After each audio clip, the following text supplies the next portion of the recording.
This is Kashif Mahmood and welcome back to KM Webverse with another video.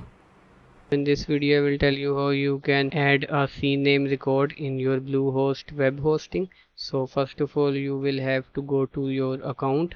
So let me just log in. So after login you will see this screen and here you will have to go to domains.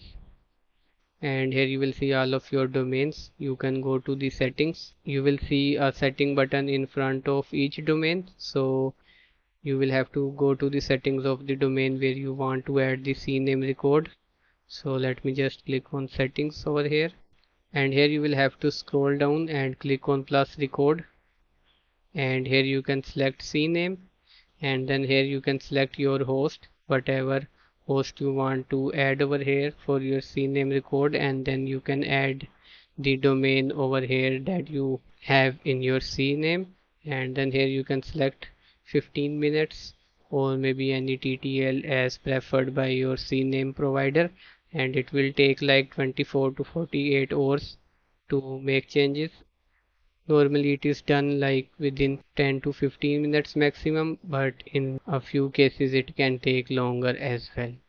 So once you click add, it will be added, and that's how you can add a CNAME record. If you don't see this setting option that I clicked over here, and if you don't see that option, or if you don't see the CNAME record option, then maybe your domain is managed by another domain registrar like GoDaddy. So maybe you have just purchased domain from GoDaddy, or your client has purchased domain from any external provider other than Bluehost, then you may not see these options.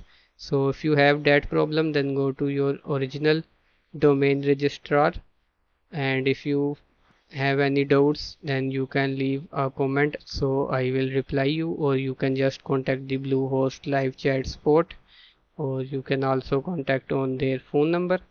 So that's it for this video. Like this video and leave a comment and subscribe to my channel for more related videos. See you next time.